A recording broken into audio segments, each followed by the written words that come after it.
Bienvenidos nuevamente a otro episodio de mi podcast, el podcast del Nerd from Chile. En esta oportunidad vamos a tener a Francisco, que la verdad es que yo lo tenía pensado como invitado desde hace harto tiempo. Hemos participado de algunos live juntos ahí en Twitter.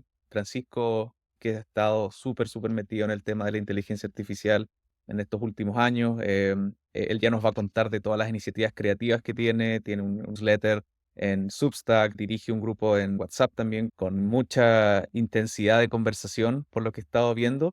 Así que bienvenido, Francisco, a este podcast. Muchas gracias por Ah, aceptar la invitación. ajá. ¿Y cómo estáis? ¿Dónde estáis? ¿En qué parte de Chile estáis? mu- Muchas gracias, Felipe. Bueno, he venido siguiendo Nerd from Chile hace un rato. Me encanta el concepto, me encanta lo que estás haciendo. Te felicito por eso. Efectivamente, ahora estoy en Chile. Pues, calzó justo, pero yo estoy viviendo en Ciudad de México hace ya un par de años y me toca viajar por distintos lugares, tanto por trabajo como gracias a Dios, por placer. Así que me muevo harto por el mundo y justo ahora estoy en Santiago de Chile esta semana. Qué bacán. ¿Qué te hizo moverte a Ciudad de México? La verdad fue una oportunidad profesional. Yo trabajo en consultoría, ese es mi principal foco de negocio hoy día. Y hace un par de años atrás, trabajando con una consultora chilena, llegamos a un proyecto en México, donde fue justo en medio de la pandemia. Se abrieron las fronteras de Chile, se podía viajar y me fui un poco como en la misión de establecer una operación con un cliente dentro de un banco en México. Así que llegué allá, primero por una semana, y me terminé quedando ya 2 años y algo. Y fue un Bacán. descubrimiento, la verdad, de Ciudad de México. Para los que no la conocen, vayan a darse una vuelta a CDMX porque realmente es impresionante. Les va a gustar. Sí, a mí me ha tocado ir algunas veces por pega y otras veces por placer. La verdad es que me encanta Ciudad de México, me encanta México en general. Lo bacán es que ahí con Vancouver hay algunos vuelos que están súper bien conectados Sí. con México, especialmente con el norte, Puerto Vallarta, también al sur con Oaxaca. Entonces está súper interesante y soy fanático de la comida mexicana también. Entonces yo creo que eso me hace ir más seguido para allá. Sí, no, la comida en México es fascinante y un descubrimiento, un tip, un hack para los que anden dando vuelta o tengan ganas de ir. La comida japonesa en México, en Ciudad de México, es particularmente buena. ¿Y Así, por qué? tiene una no lo sé, la comida asiática en general en México está muy bien posicionada, entonces hay comida de todo tipo de país asiático, pero la japonesa en particular, hay una cultura muy fuerte del sushi, como de las sushi bars y cosas como Sí. bien reales, ¿ya? Entonces como, es súper auténtico, y es buenísimo, es muy buena calidad. No tenía idea. Entonces, Bueno, tú que me comentabas antes que viajabas harto a Vancouver, tú debes saber que allá en Vancouver también hay muy buena comida asiática, bueno, china así es. y japonesa también, pero no tenía idea de eso. Yo la verdad voy por el simple taco y cierto, como este tour de tacos que se pueden hacer y que son increíbles Sí. allá. Y me gustaría mucho visitar Oaxaca en algún momento, así que qué bacán. Francisco, tú te defines, y yo estaba leyendo acá tu bio en LinkedIn, te defines como un innovador que lo que quiere hacer es crear contenido para que este tema que está tan, cierto, candente ahora, sea más accesible y fácil para usar. Y Sí. nosotros nos cachábamos quizás de los startups y todo eso. Tú estuviste metido en el mundo startup en Chile hace harto tiempo y ahora, cierto, como me contabas antes, te moviste a este mundo más de consultoría, ¿cierto? Y este mundo también de la inteligencia artificial entendiendo qué es lo que está pasando, uno mismo también, aunque uno se llame experto en tecnología o lo llamen así, está como entendiendo toda esta evolución que está pasando ahora. Ayer teníamos un live de 9.5 y hablábamos con Felipe, que es un desarrollador en OpenAI, y hablamos de esto como viene otra revolución tecnológica, pero ¿cuántas veces hemos escuchado hay una revolución tecnológica? Yo desde que tengo mi primer computador vengo escuchando es una revolución tecnológica y así y así. Entonces, preguntarte primero, ¿qué es lo que crees tú que en este momento que estamos grabando el 2023 se le puede llamar realmente una revolución tecnológica? ¿Qué es lo que lo hace distinto a otros años o a otras tecnologías? Sí, estoy completamente de acuerdo. Como que todo en la vida es un poco cíclico y como que nos damos esas vueltas En algún minuto hablaba hoy día en el grupo del Club de la IA en WhatsApp, ponía ahí un comentario en algún minuto el aprender Excel también era como una revolución tecnológica, ¿cierto? Hoy día es medio, Exacto, sí. pasa a ser casi como un skill básico profesional. Pero también, yo me acuerdo cuando habían diplomados en Excel. Me acuerdo de haber visto esas campañas y de las universidades. A ver, yo creo que hoy día, y lo que a mí me fascina, es la promesa de poder hacer cosas que no podíamos hacer antes. Por ejemplo, yo no soy de profesión, no soy programador, estudié Computer Science, entiendo la tecnología, soy tecnólogo, digamos, de esa forma, pero no soy developer. Y el desarrollar código siempre ha sido algo que a mí me gusta como desde lo amateur y desde la prueba de concepto y desde entender.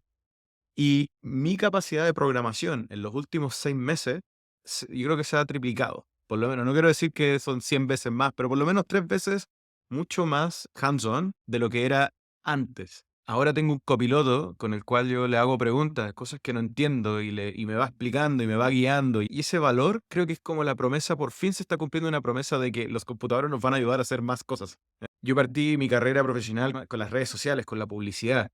Y también era, "Oye, la revolución y las redes sociales nos van a permitir hacer", y era como todas estas grandes promesas que se fueron cumpliendo, muchas de ellas.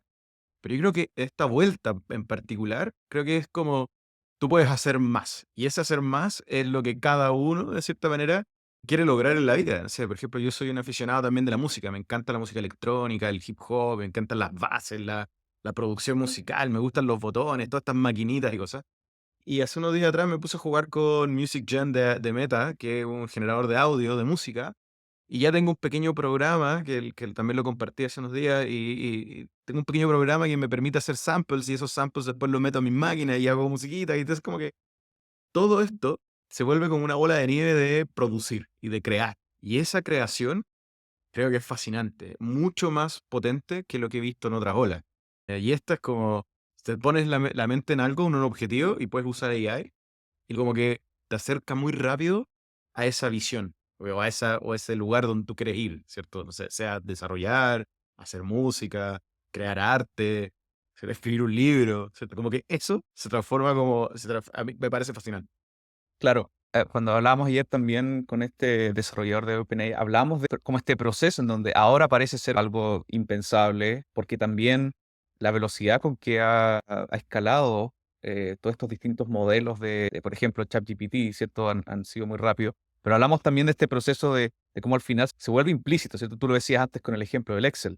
También puede ser después el copiloto para los que a lo mejor no Claro. entiendan, ¿cierto? El copiloto nosotros lo llamamos a una herramienta que para los que escriben código les sirve como una especie como de junior, como de practicante que uno tiene al lado, pero automático, en donde le va sugiriendo ciertas rutinas de código para no tener que escribirlas uno mismo. O sea, ¿cuántas veces como desarrollador uno escribe rutinas de código para calcular una media o para calcular el número más grande de un set de valores? Entonces, todo eso que está viviendo en la nube, ¿cierto? Este concepto de nube abstracto, pero que está viviendo allá en alguna parte, lo podemos reusar y con esta inteligencia para colocarlo en nuestros dispositivos. Entonces, probablemente en 5 años más, ya no se va a hablar de todo esto de lo que se está hablando de los copilotos. Quizás se van a hablar de temas más importantes que son como dónde se guarda la data, como el tema de copyright y todo eso, que todavía yo lo veo muy, muy inmaduro. Sí, a ver, efectivamente como que está la noción de que la IA va a reemplazar a los programadores.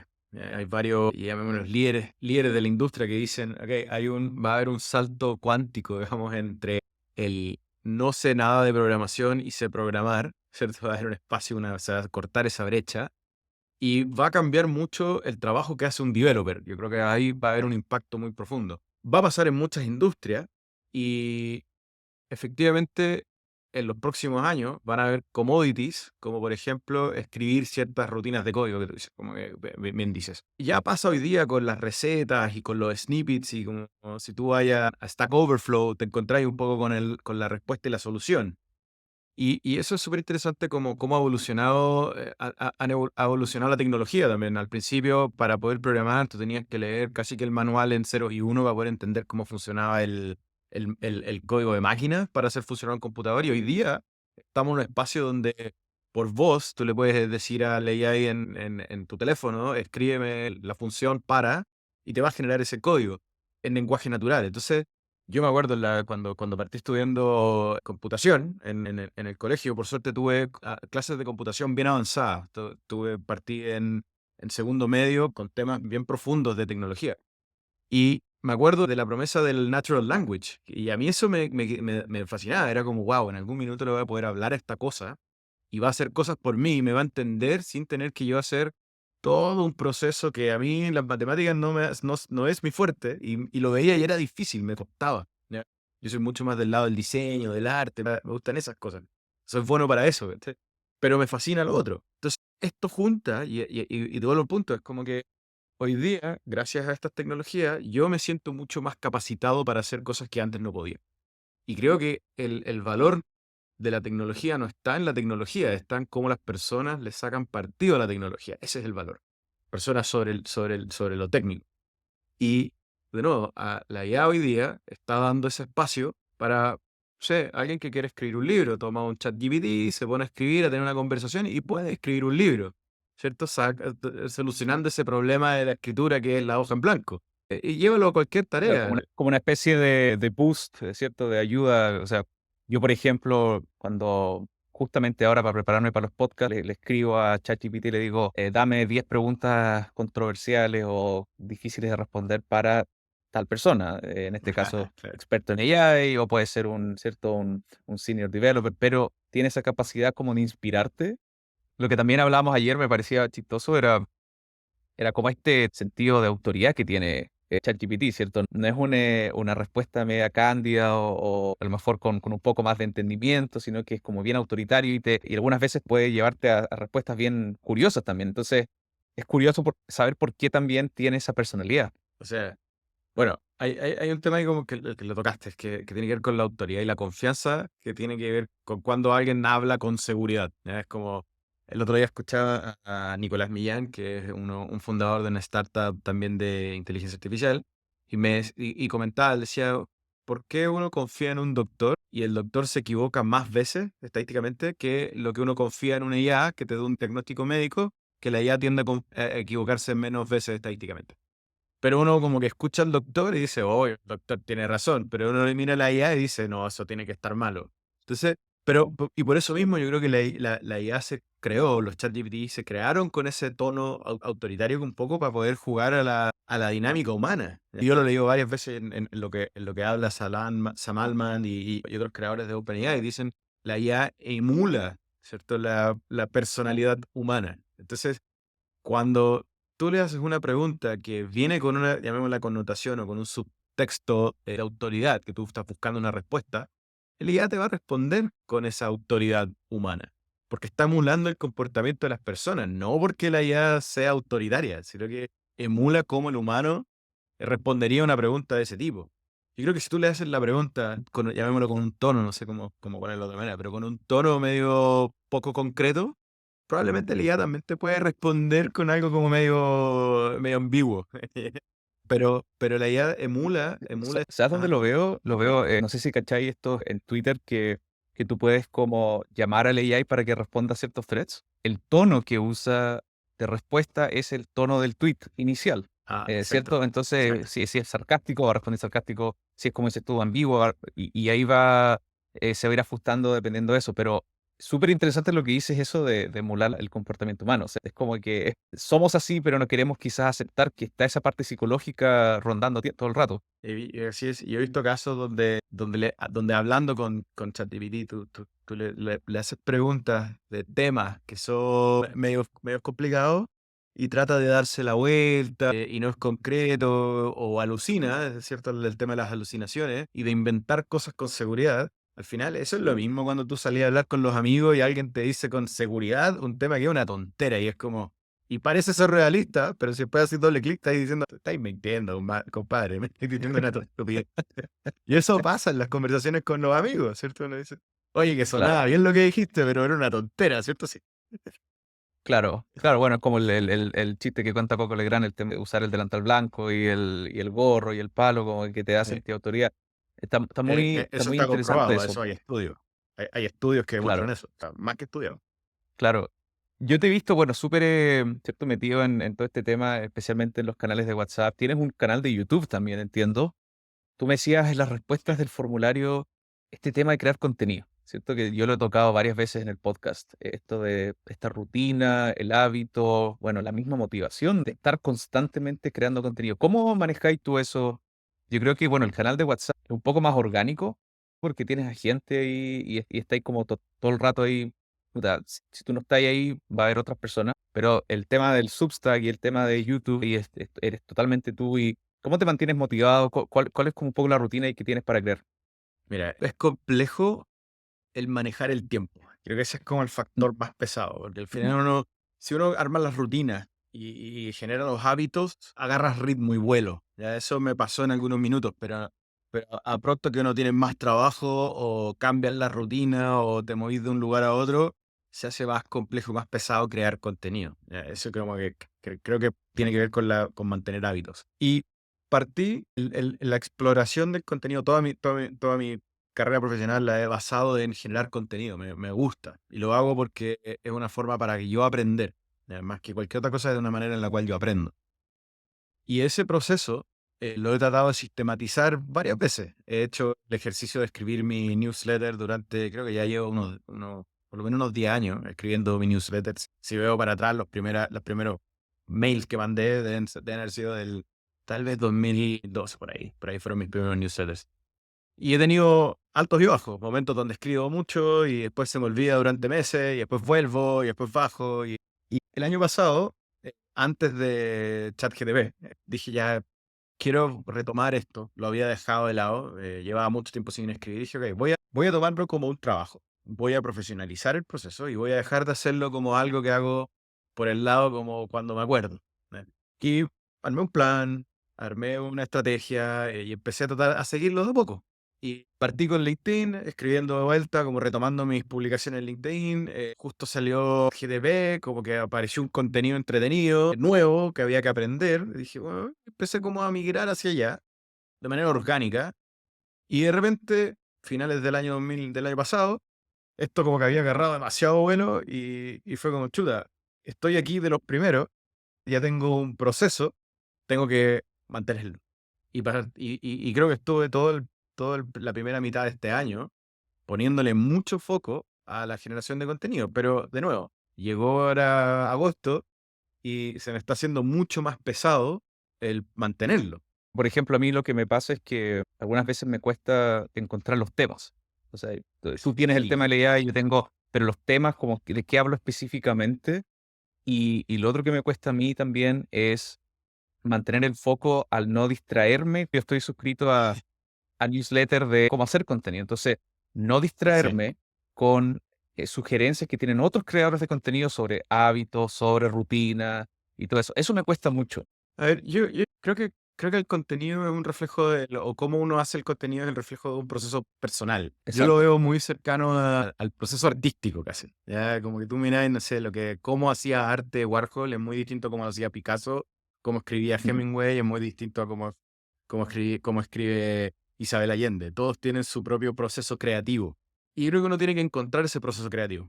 Yo lo que he tratado de hacer es seguir mis intereses. A mí me pasa que me distraigo rápidamente, entonces pasa un pájaro y estoy mirando el pajarito, ¿cachai? Y porque tengo un grado de, ¿cómo se llama? Déficit atencional.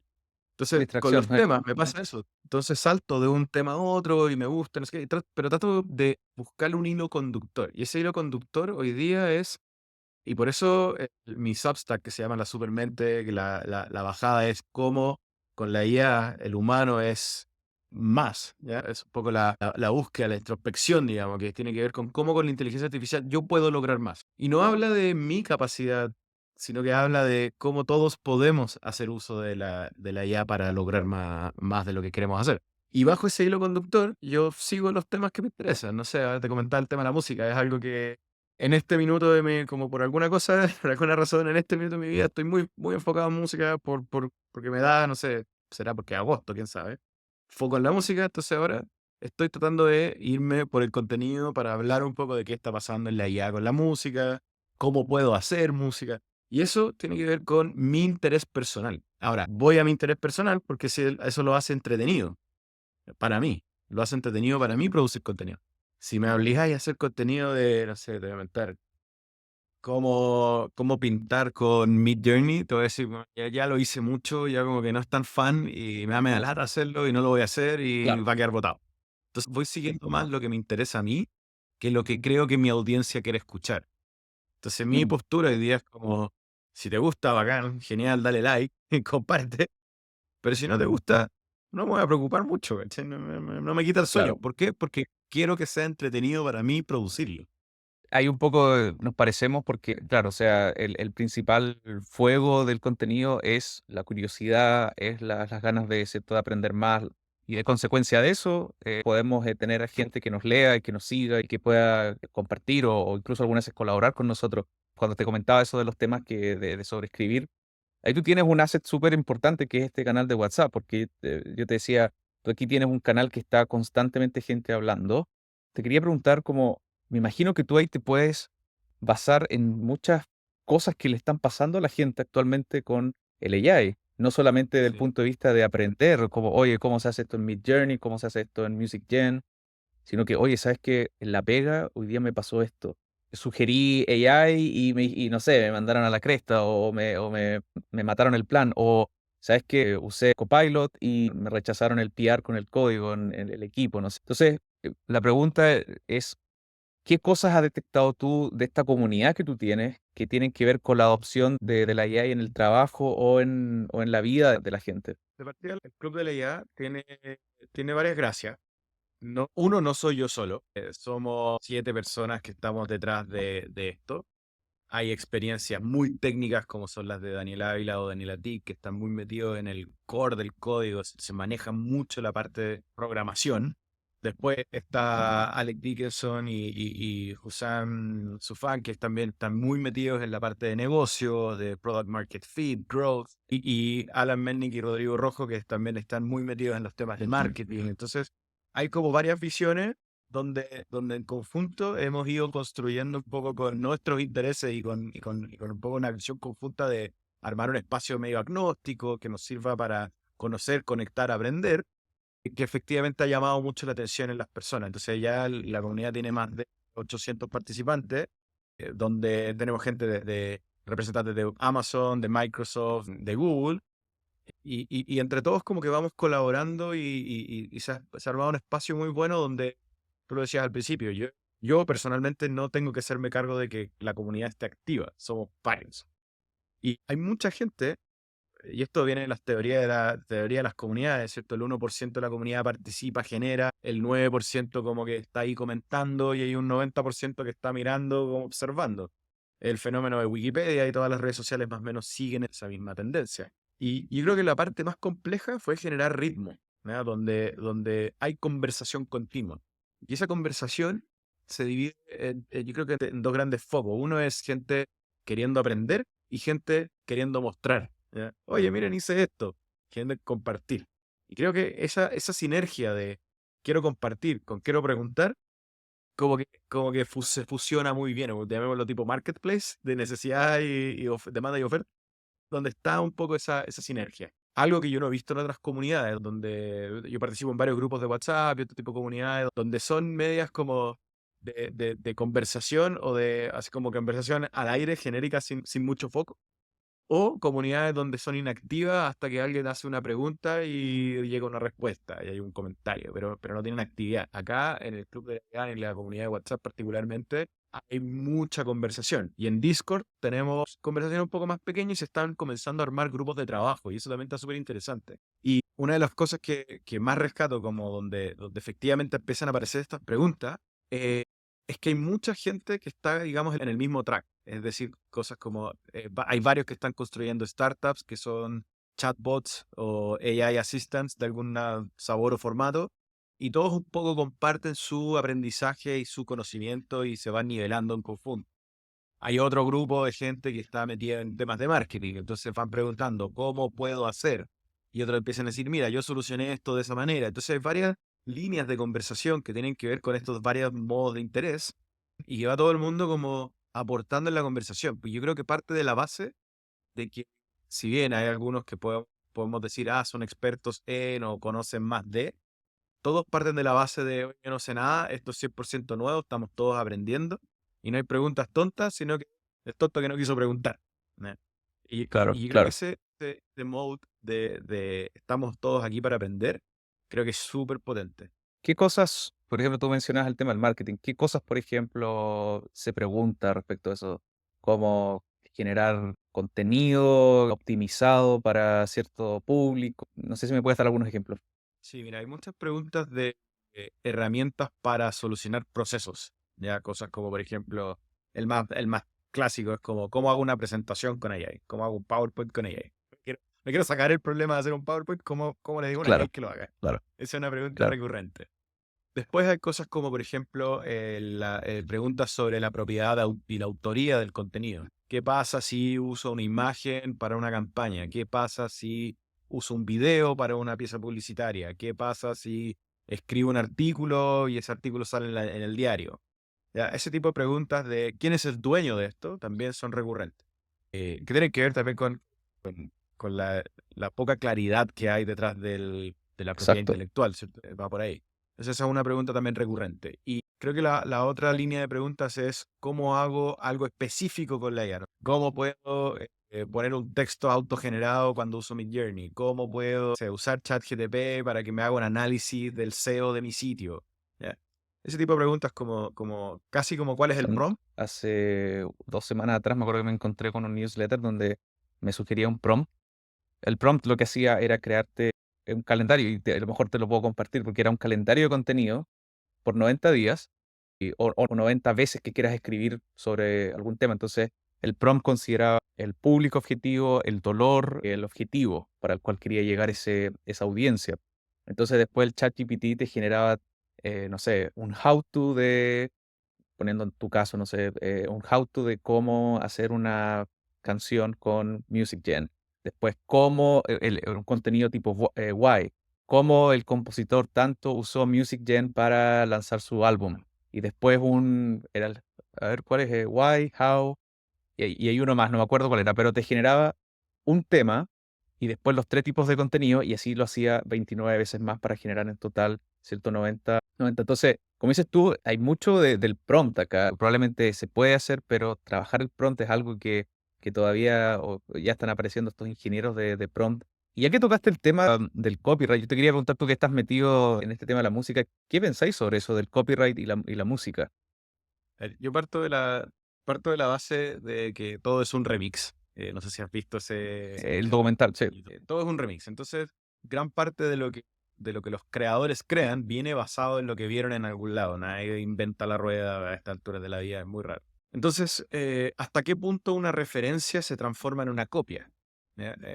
Como que también creo que la autenticidad artística tiene que ver con eso, más que con el copyright, sino que con cómo tú, llamémonos artistas, cómo tú como artista defines realmente que lo que estás haciendo es realmente original y no es una copia. Tú querías hacer una copia, adelante. Siempre va a ser, y van a existir, y van a haber gente que copia lo que hace otro artista. Siempre va a pasar eso. Pasa en la música, tú escucháis, no sé, un artista de moda y después aparecen 50 artistas iguales y nadie dice nada, ¿cachai? Incluso el algoritmo de los Spotify funciona de esa manera. Es como te gusta una canción y te empieza a recomendar pura música igual, ¿cachai? Entonces, Sí, sí. poco el sistema funciona así. Dentro de lo que es la legalidad, llamémoslo, la autoría, hoy día reconocida en el espacio de las patentes, tiene que demostrar hay suficiente intervención humana para que la propiedad intelectual o la propiedad de autoría se le adjudique a quien quiere patentar un producto generado por AI. ¿Ya? Entonces, si yo voy y digo y tiro un prompt que dice, no sé, niño jugando con pelota, tirándole al aire con un perro, y eso me genera una imagen, y yo subo esa imagen a un registro de patentes, eso no es patentable, porque tu intervención no es suficientemente profunda para justificar el hecho de que hubo intervención humana. ¿Eh?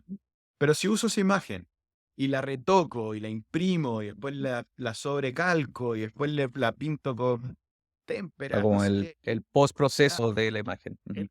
el postproceso de la Claro. imagen y hubo un elemento ya dentro del proceso, eso sí es patentable. Y ahí está un poco como el ejemplo de escribir un libro. Si yo voy y le digo a la IA, y esto está pasando en Amazon, gente que va y mete ChatGPT y se escribe un libro sobre la inmortalidad del whatever, ¡prap! Y te tira un libro de 200 páginas, lo subías a Amazon, Amazon no tiene cómo detectar efectivamente que ese contenido fue generado por una IA. Yo creo que puede detectar ciertos elementos que le dicen que podría ser, pero no tiene 100% de certeza. Ese libro, por la naturaleza, no va a tener el impacto que un libro escrito y producido a mano y alguien que hizo el trabajo profundo. Entonces también creo que el shortcut de decir voy a usar una IA para que me solucione un problema y hacer como que es mío, creo que no tiene valor y ese valor se va a percibir. Y creo que va a Mm. pasar eso en el tiempo. Entonces, yo a mí el tema de la autoría y el tema de la propiedad y el tema de la creatividad me parece que es más una pregunta como filosófica que práctica. Por ejemplo, si tú miras lo que hacen muchos tal vez prompt artists, y yo, mira mi Instagram, tiene un poco de eso. Yo subo imágenes de IA y cosas, pero una imagen por sí sola no es el valor. El valor está en el proceso de continuidad y de cómo ha ido evolucionando. Y ese es el valor, no es la pieza misma. Y si tú miras los canales de gente que hace esto mismo, en Instagram, te vas a fijar que van iterando y van evolucionando. Y eso es lo interesante. No el hecho de que haya hecho una o dos o 10. O sea, el acumulado en el tiempo y cómo eso va progresando. Eso es lo cool. Sí, completamente de acuerdo con eso. Yo quería comentar 2 puntos de tu respuesta, y es que lo primero relacionado a eso, que es como el progreso, la evolución, la autenticidad de lo que un humano le puede dar versus lo que la inteligencia artificial no le puede dar. Eh, yo creo que ahí está como también cuando uno incluso se mete a crear contenido, es como, ¿por qué me voy a meter a crear contenido que o va a ser generado por el AI o ya se está hablando del contenido? Entonces, ahí uno tiene que apelar a, bueno, yo tengo una mezcla de experiencia, tengo una mezcla de sucesos que me han pasado en mi vida profesional y personal, y ese es básicamente como el sabor o la salsa mágica que yo le voy a dar a eso. Y en especial en el arte, ¿cierto? Es donde se valora mucho más. Es mucho más valorable como, desde el punto de vista humano, como alguien que pasó, evolucionó de a lo mejor crear una canción de una forma y después por su búsqueda, por sus sucesos personales, ¿cierto? Se va un poco mostrando en la evolución. Y lo otro, que es lo que un poco también donde iba la pregunta, era con esto de qué es patentable y qué no es patentable. O sea, se ha visto en el tema de las canciones como qué es lo patentable en una canción. ¿Es la melodía o es la secuencia de acordes? La secuencia de acordes es imposible porque si no habrían cuántas canciones iguales en el mundo. Entonces, es ese como límite, ¿cachai? Como lo mismo con las pinturas, con las imágenes. ¿Cuál es el límite ahí de una canción, por ejemplo? ¿Es la letra? Sí. Mira, primero, la vida del artista también es parte de la obra. Eso Claro, es súper exacto. interesante como tú miras cualquier Sí, artista y uno dice, mire todo lo que hizo en su vida no es solamente el arte, sino que cómo vivía, cómo pensaba. La vida del artista es parte de la obra misma. En términos de lo que es el patentable con la música, por ejemplo, hay dos cosas. Hay el poor man's copyright. El poor man's copyright es tú agarras tu producto, tu creación, tu composición y la mandas por un sobre certificado de correo, sellado, con el stamp puesto sobre el papel, y eso lo guardas como, hola, yo aquí está mi propiedad, copyrighted, certificado por correo, de que yo lo mandé sí, en tal fecha y significa que yo lo creé en ese momento. Yo lo creé previo a ese momento. O sea, una forma barata de copyright cosas, de generar claro, autoridad. Entiendo que en la música en particular, y creo que pasa lo mismo con el código, ¿ya? Tú puedes patentar cierta cantidad de cosas, cierta cantidad de caracteres, pero no puedes patentar la totalidad de. ¿Cachai? Es como los primeros 5 acordes, uno tras otro, no son patentables, pero sí, si vas, ya puedes patentar, no sé, una composición de 7 barras. ¿Ya? Y necesitas por lo menos 7 barras para poder hacerlo patentable, ujú, porque cualquier ujú, cosa menos de eso podría ser fair use o podría ser algún tipo no podéis decir que eso lo inventaste tú, es demasiado pequeño. claro, claro, Pasa en la música, pasa con todos los productos en el fondo. Tú no patentas una cosa, patentas una secuencia una mezcla un proceso casi. exacto. Y ahí vuelvo un poco al ejemplo que estabas dando antes de la imagen también. O sea, patentas una seguidilla de procesos que al final, ¿cierto? Va a quedar como bajo tu autoría, tu nombre, y eso se podría decir lo único que lo hace. Entonces, un poco para concluir algo es que a lo mejor estamos un poco sobre reaccionando algunas veces sobre esto de la autoría, del copyright, como que queda mucho todavía como para que como humanidad nosotros digamos o apreciemos de la misma forma el trabajo de la AI con el trabajo humano. Sí, yo creo que pero cuando la gente entra muy en profundidad y muy en cuestionarse la autoría y la propiedad basada en los contenidos generados con IA, creo que es más una ignorancia sobre lo que significa el registro de propiedad intelectual que de que efectivamente la IA esté rompiendo alguna ley de propiedad. Sí, Es sí, más de la gente que no sí, entiende lo que significa la diferencia entre autoría y propiedad. De partida son claro, cosas distintas. sí, Luego, qué cosa es patentable y qué no.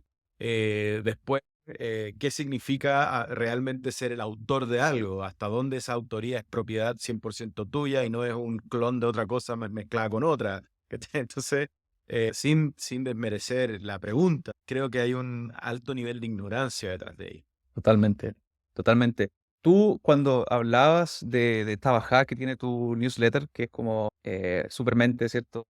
Cómo podemos ser más o cómo ser más productivos. Esa es como tu búsqueda, tu investigación sobre este tema.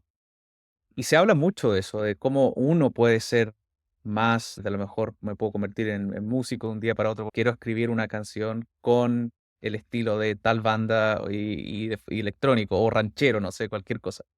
Pero, ¿cuál es tu mirada como más de sociedad? ¿Cómo el AI, en vez de estar potenciándonos a nosotros como por separado, cómo crees que en el futuro la AI va a potenciar a la sociedad en general?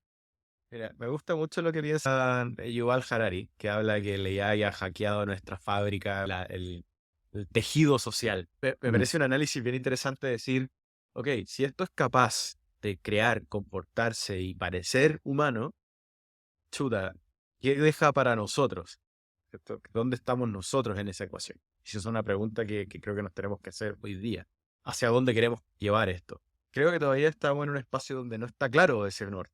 ¿Ya? ¿Qué es lo que va a pasar? Falta un nivel de regulación, falta un nivel de preguntas éticas, discusiones abiertas, discusiones cerradas, no sé, falta mucho de ese análisis. No puede ser solo académico ni solo tecnológico, tiene que poner en cuenta muchos más factores. Yo creo que hay un espacio ahí bien importante que hay que seguirlo. La ONU tiene varios tracks, los estados, distintos estados tienen tracks, las legislaciones. Yo creo que en el tiempo, el endgame de esto es que al final el humano va a ser medio irrelevante en el proceso. Tarde o temprano, a 100 años, 200 años, quién sabe. No quiero pensar que sea menos que eso, pero me gustaría que fuera menos que eso. Espero que no sea en nuestra vida ni en la de nuestros hijos, sí, pero me imagino que en el tiempo hacia el futuro, el humano va a ser irrelevante. Y creo que hay que enfrentar eso. Elon Musk habla de una discusión que tuvo con Sergey Brin y Sergey Brin terminó enojado diciéndole a Elon Musk que era un especista, tratando de resguardar una especie, cuando la evolución nos dice que las especies se extinguen. Y no por la fuerza del humano que mató al rinoceronte o a que sea animal, sino que la evolución hace que una especie vaya desapareciendo porque la especie más fuerte es la que va quedando. Tarde o temprano los computadores, la vida sintética va a ser mucho más fuerte que la vida orgánica. O sea, hacia allá vamos. ¿Cachai? El AI en el fondo, si tú miráis Terminator, es eso, ¿cachai? Es una máquina, o veis la Matrix, es eso, esa misma historia, ¿cachai? Es como una máquina que tiene mucha mejor capacidad de sobrevivencia, fue la que destronó al humano, que había sido el ente que controló un planeta. Y ahí eso podemos hablar de ciencia ficción. Pero creo que tiene un grado de realismo. ¿Ya? Darwin, la teoría ujú, de Darwin, la evolución de los más fuertes, ¿no? Actualmente ujú, es eso. ujú. Y claro, Sí, nosotros como especie humana queremos resguardar nuestro espacio adquirido, pero nosotros mismos fuimos aniquilando otras especies que eran reinas del planeta. De hecho, claro. en el Homo Deus de Eso mismo estaba pensando. Eso mismo estaba habla pensando. habla de las distintas especies humanas y Sí, que había una que mata a la otra. de cierto tendemos a no considerar el contexto, la historia y centrarnos mucho. Ese libro me dio bastante miedo, la verdad, cómo terminarlo. O sea, la comparación entre el Sapiens, que es, cierto, toda la historia hacia atrás, pero versus todo este panorama que pinta Harari, da miedo. Y creo que Sí, más que la Sapiens. inteligencia artificial da miedo. ¿Cómo? En el Sapiens está esa historia, dije Homo Deus, tenéis razón, está en Sapiens. Claro, pero más en Homo Deus se plantea también esto de cierto, el rol como de Dios del humano, que es como empezar a jugar ya ni siquiera es con el tema sintético, sino que con el tema también biológico y la mezcla o mutación genética y todo eso. Y ya que estamos tocando estos temas medios profundos, ¿cómo ves tú el tema de esta posible distribución, entre comillas, ética de los ingresos o salarios? Porque ¿qué va a pasar, no sé, en 10 años más, 20 años más, cuando ya esto sea una locura, los trabajos se empiezan a reemplazar? Y ahí, cierto, hay una responsabilidad también del lado humano, o sea, no me estoy educando, no me estoy mejorando mis skills, pero también por otro lado se podría decir, bueno, pero estas personas no tienen oportunidades, no tienen la educación necesaria para subir sus skills. ¿Será necesario un sueldo ético, una redistribución ética por todo esto? Un UBI. A ver, el ingreso universal base creo que tarde o temprano va a tener que ser implementado algún tipo de solución de esa forma, porque eventualmente la distribución de dinero va a ser demasiado grande la brecha entre los que tienen y los que no Ujú. tienen. Me gusta mucho la película esta Time. La con Justin Timberlake que tiene el tiempo en la mano y que les pagan con No la cacho. ¿Ya? y después te la voy a buscar y la ponemos por ahí, pero que en el fondo ya no hay dinero, sino que hay tiempo y tú vas ganas tiempo más que plata y sobrevive y los que tienen mucho dinero tienen mucho tiempo y pueden vivir billones de años y los que tienen poco dinero pueden vivir semanas o días. Claro, Está claro. buena la analogía, buenísima.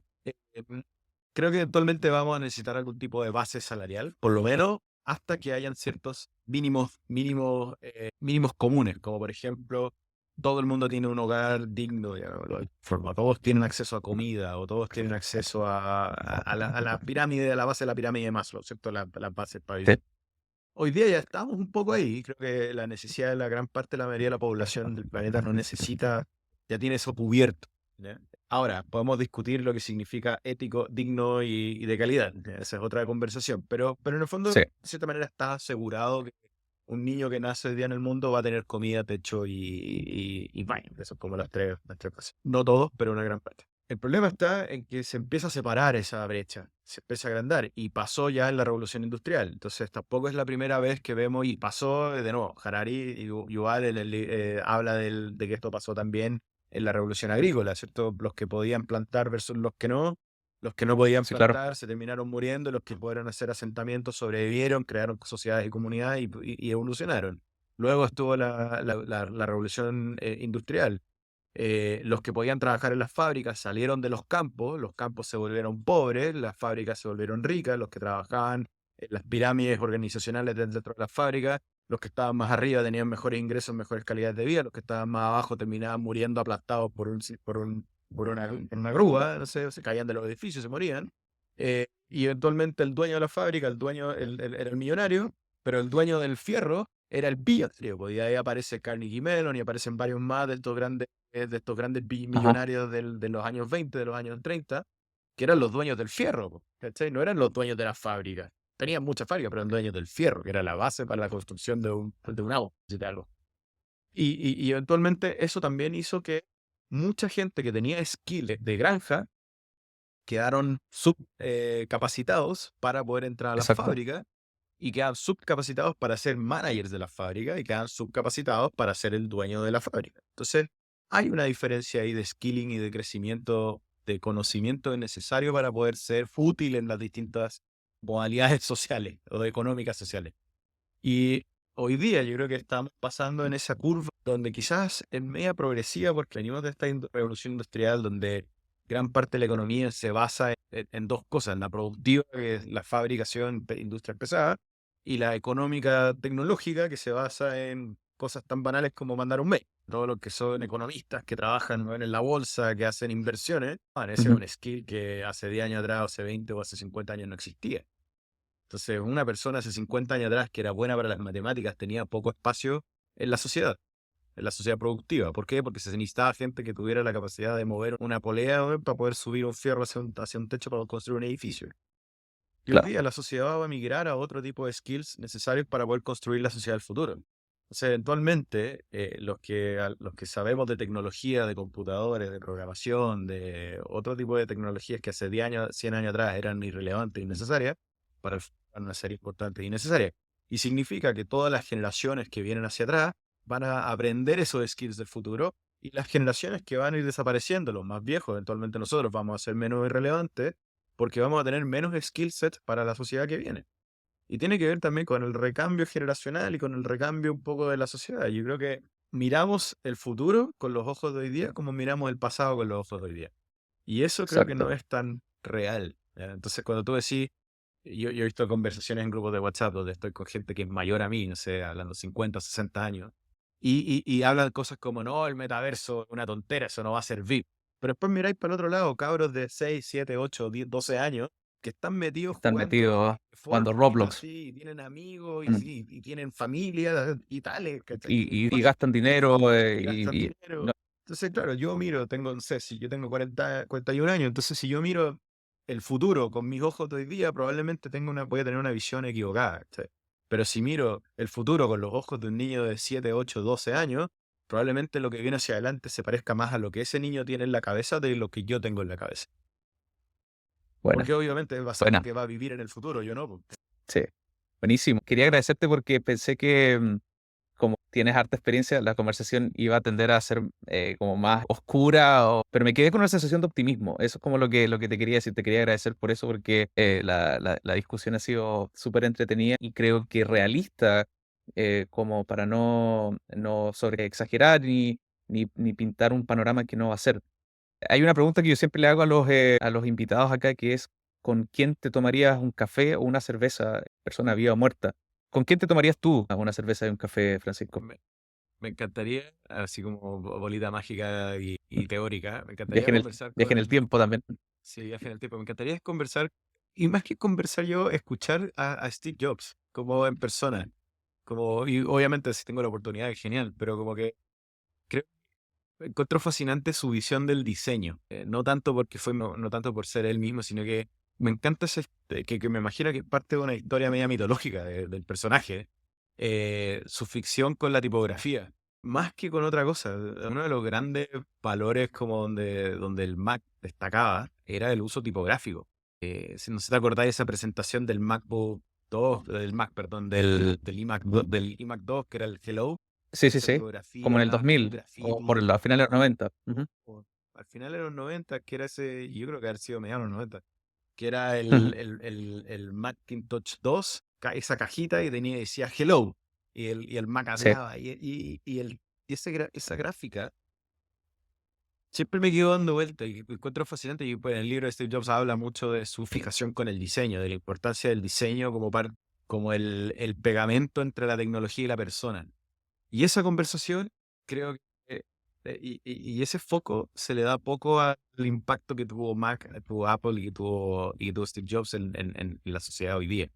Encantaría poder conversar con él sobre eso, sobre la sensibilidad del diseño, el arte, obviamente alrededor de lo que es la tecnología, los computadores y la innovación y las startups, pero qué rica esa conversación sobre algo que es más emocional, tal vez. sí, Eso claro. quiero profundizar más. No sé si estás hablando de ese libro de Walter Isaacson, el de la biografía. Sí. El libro de Walter Isaacson hay un apartado, hay una sección donde hablan sobre los estudios de Steve Jobs, que donde él tomaba clases de tipografía. Entonces, yo en lo personal, que estudié, que estudié varias carreras, estudié Computer Science, pero también estudié Game Design y después estudié diseño. Lo que más me gustaba de todo esto eran las clases de antropología, sociología y la parte humana. Me gustaba mucho también la parte de la tipografía desde la historia de la tipografía, ¿no? Más que como que hay algo ahí que a mí personalmente me parece muy interesante.